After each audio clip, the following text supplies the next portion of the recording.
Hello and welcome to Worship at Home for Sunday the 12th of November, Remembrance Sunday. I want to read to you the passage that I'd like to reflect on this morning, and it's taken from John chapter 15 verses 9 to 17.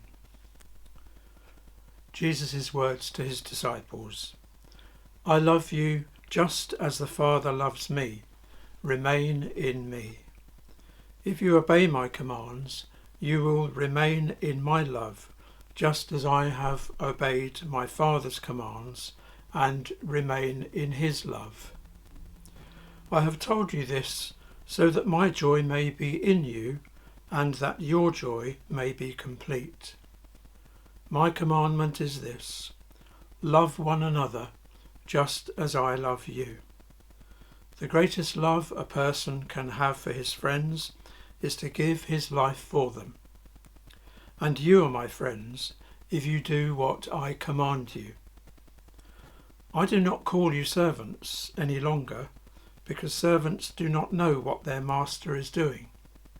Instead, I call you friends, because I have told you everything I have heard from my Father. You did not choose me. I chose you and appointed you to go and bear much fruit, the kind of fruit that endures. And so the Father will give you whatever you ask of him in my name. This, then, is what I command you: love one another. I want to talk to you for a moment about my dad and his part in the Second World War. He flew in Whitley bombers as a navigator and a gunner in the first part of the war, and when his plane crashed in France, with him and other members of the crew, he parachuted to safety but was eventually captured and imprisoned in numerous prisoner of war camps for the remaining 4 years of the war.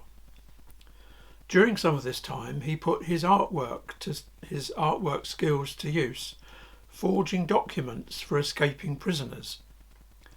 And after the war, this risky business was recognised and his name was mentioned in dispatches.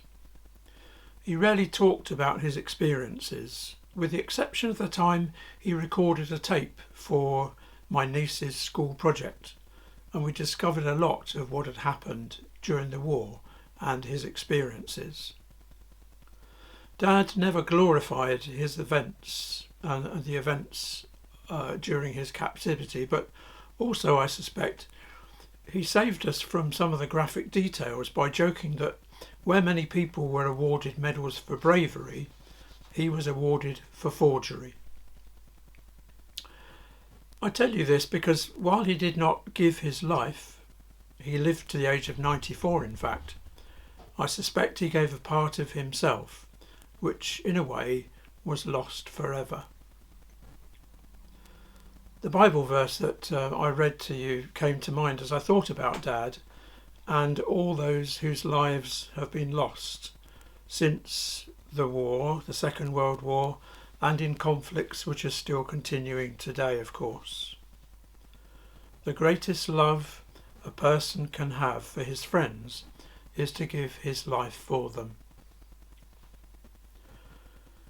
It's really important, though, that we keep that verse in the context and remember that it's Jesus referring to his death on the cross. Jesus' love for his disciples, his friends in this case, it's the same as God's love for his Son Jesus himself. And inexplicably, perhaps, there is also joy in this passage. Verse 11 says, my joy will be found in you. And while Jesus lays down his life for his friends, he does not expect them to be carrying a burden of guilt about this, but actually it's something which ultimately will bring joy. The joy of Jesus is something which arises from a piece of work being completed, like the joy of an artist. And Jesus' message here is that the Christian life is not a shallow following of a traditional pattern. It's a life characterised by the power of fresh creation. Someone once said that the love that dies for enemies is greater still than the love that dies for friends. But that's not what's before us here. It's true, of course, Jesus did die for his enemies. Have a look at Romans chapter 5 verses 10 and around that area. And it was once said that love has sunk below its proper level if it begins to ask, who is my friend and who is my enemy? Jesus' love gives his life for all people.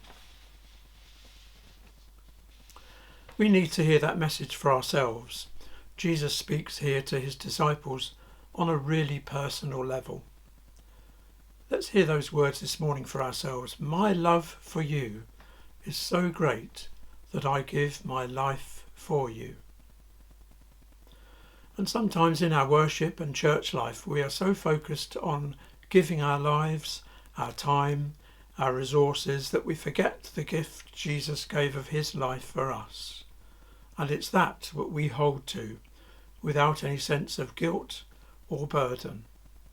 And everything we do flows from that. This is the love which sacrifices all and doesn't seek retaliation, and we hear all of this within the context of Remembrance Sunday, of course. I'm a dreamer. Perhaps we all should try to be sometimes. Try writing some lines for yourself after this statement. I dream of a world in which... I'll start you off with a suggestion. I dream of a world in which relationship will replace retaliation. You write those two words down, you'll notice how similar they are. Relationship instead of retaliation. And on the wall of my mum and dad's house was pinned some of my dad's calligraphy. I guess he was a dreamer too, but it's a dream which requires sacrifice and self-giving. And these are the words which were unattributed, because I don't know who wrote them. These are the words that he wrote on this piece of calligraphy pinned to the wall. If there be true love in the heart, there will be beauty in the character. If there is beauty in the character, there will be harmony in the home. If there is harmony in the home, there will be order in the nation. When there is order in each nation, there will be peace in the world.